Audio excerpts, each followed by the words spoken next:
Suppose आपका कोई भी सेल है, ठीक है, ये आपका एक नॉर्मल सेल है। अब इस नॉर्मल सेल पे होता क्या है कि भाई बाहर से कोई भी केमिकल या फिर मैकेनिकल स्टिमुलाई, ठीक है, केमिकल या फिर मैकेनिकल स्टिमुलाई आता है, केमिकल या फिर केमिकल स्टिमुलाई यानी कोई केमिकल हो सकते हैं या फिर कोई मैकेनिकल फोर्स, फिजिकल फोर्स हो सकता है, जिसकी वजह से ये सेल परेशान होता है। तो होगा क्या, इस सेल के अंदर एक एंजाइम होगा, उस एंजाइम का नाम होता है फोस्फोलाइपेज ए। उस एंजाइम का नाम क्या होता है? फोस्फोलाइपेज ए। फोस्फोलाइपेज ए नाम का एंजाइम इस सेल के अंदर होगा। वो क्या करेगा, वो इस सेल की जो मेम्ब्रेन है, ये सेल की जो मेम्ब्रेन होती है ना, सेल मेम्ब्रेन किसकी बनी होती है? सेल मेम्ब्रेन बनी होती है फॉस्फोलिपिड्स की, ठीक है। तो वो इस सेल की सेल मेम्ब्रेन को, ठीक है, तोड़ देगा। तो यहाँ के जो फॉस्फोलिपिड्स है, सेल मेम्ब्रेन हमारी बनी होती है फॉस्फोलिपिड्स की, तो ये जो मेम्ब्रेन बनी हुई है फॉस्फोलिपिड्स की, ठीक है, सेल मेम्ब्रेन जो बनी हुई है फॉस्फोलिपिड्स की, इसको तोड़ के इससे बना देगा एराकिडोनिक एसिड। क्या बना देगा इससे? Arachidonic acid. याद रखना, ये फॉस्फोलिपिड्स को एराकिडोनिक एसिड में कौन कन्वर्ट कर रहा है? ये एंजाइम फोस्फोलाइपेज ए। और कब कन्वर्ट कर रहा है? जब इसके ऊपर कोई केमिकल या फिर मैकेनिकल स्ट्रेस आ रहा है बाहर से। अब ये जो एराकिडोनिक एसिड यहाँ पे बना है, ये जो एराकिडोनिक एसिड यहाँ पे बना है, इस पे दूसरे एंजाइम वर्क करते हैं। या तो इस पे वर्क कर सकता है हमारा कॉक्स एंजाइम, या वर्क कर सकता है इस पे लॉक्स एंजाइम। अगर इस एराकिडोनिक एसिड पे आगे वर्क करता है कॉक्स एंजाइम, ठीक है, कॉक्स एंजाइम, इसकी फुल फॉर्म होती है साइक्लो ऑक्सीजनेस, ठीक है, तो आगे बनेगा कॉक्स पाथवे। या फिर अगर इस पे वर्क करता है आगे locks enzyme, LOX, locks enzyme, तो आगे बनेगा हमारा लिपो ऑक्सीजनेस पाथवे, ठीक है। अब एक एक करके देखते हैं कि साइक्लो ऑक्सीजनेस पाथवे और लिपो ऑक्सीजनेस पाथवे कैसे काम करते हैं। देखो, अगर इस एराकिडोनिक एसिड पे आगे वर्क किया कॉक्स एंजाइम ने, तो कॉक्स एंजाइम क्या करेगा, इस एराकिडोनिक एसिड को चेंज कर देगा। और कैसे चेंज कर देगा कि इस एराकिडोनिक एसिड को कन्वर्ट कर देगा किसमें? PGG2 में, ठीक है, प्रोस्टाग्लैंडिन G2 में। फिर ये आगे फर्दर चेंज हो जाएगा हमारा PGH2 में, ठीक है। ये जो PGG2 और PGH2 यहाँ पे बने हैं, इन दोनों को हम कहते हैं साइक्लिक एंडोपेरोक्साइड्स। इन दोनों को क्या कहते हैं हम? इन दोनों को कहते हैं साइक्लिक एंडोपेरोक्साइड्स।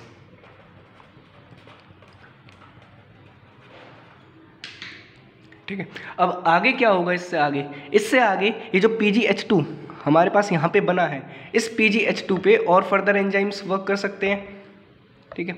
इस PGH2 पे और एंजाइम्स वर्क करेंगे। अगर इस PGH2 पे हमारा वर्क करेगा आइसोमरेस एंजाइम, इस PGH2 पे हमारा वर्क करता है आइसोमरेस एंजाइम, तो आइसोमरेस एंजाइम क्या करेगा, इस PGH2 को चेंज करवा देगा हमारा PGE2, PGD2 एंड PGF2 में।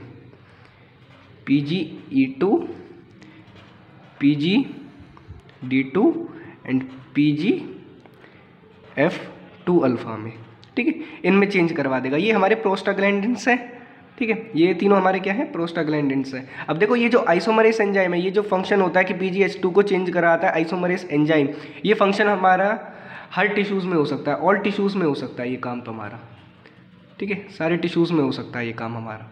लेकिन इसके अलावा और भी कुछ फंक्शन हैं जो कि केवल स्पेसिफिक टिश्यूज़ में होते हैं, जैसे कि आइसोमरेस एंजाइम तो चलो सारे टिश्यूज़ में ज़्यादातर में प्रेजेंट होता ही होता है, ठीक है। इसके अलावा जो हमारी प्लेटलेट्स होती हैं, उनमें एक दूसरा एंजाइम प्रेजेंट होता है। उस एंजाइम का नाम होता है थ्रोम्बोक्सिन सिंथेस। एक दूसरा एंजाइम प्रेजेंट होता है जिसका नाम होता है थ्रोम्बोक्सिन सिंथेस।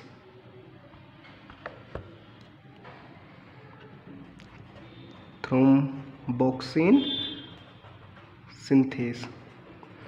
तो ये जो थ्रोम्बोक्सिन सिंथेस नाम का एंजाइम जो प्रेजेंट होता है, ये क्या करता है, इसी PGH2 को, जो ऊपर टूटा था PGH2, इसको चेंज कर देता है TXA2 में, जिसको हम बोलते हैं थ्रोम्बोक्सिन A2 में, और फिर ये फर्दर चेंज हो जाता है TXA2 में। याद रखना, ये जो फंक्शन हो रहा है, ये हो रहा है केवल किसमें? प्लेटलेट्स के अंदर। ये काम होता है प्लेटलेट्स के अंदर। थ्रोम्बोक्सिन की फॉर्मेशन किसके अंदर होती है? प्लेटलेट्स में होती है केवल। इसके बाद एक और तीसरा एंजाइम होता है जो कि कन्वर्ट करता है PgH2 को फर्दर किसमें, वो चेंज करता है, वो उसमें उसको कन्वर्ट करता है प्रोस्टासाइक्लिन में। तो उस एंजाइम का नाम होता है प्रोस्टासाइक्लिन सिंथेस, प्रोस्टासाइक्लिन सिंथेस। तो जो प्रोस्टासाइक्लिन सिंथेस नाम का एंजाइम होता है वो इसी PgH2 को कन्वर्ट करता है किसमें, वो इसी PgH2 को कन्वर्ट करता है हमारा PgI2 में, PgI2 में। और PgI2 जो बना हमारा, ये फर्दर चेंज हो जाता है किसमें, ये फर्दर चेंज हो जाता है हमारा 6 कीटो PgF1 अल्फा में, 6 कीटो PgF1 अल्फा में। अब ये जो फंक्शन हो रहा है प्रोस्टासाइक्लिन सिंथेस वाला, ठीक है, ये फंक्शन हमारा केवल परफॉर्म होता है एंडोथीलियम के अंदर। ये किस में होता है, एंडोथीलियम में होता है हमारा परफॉर्म।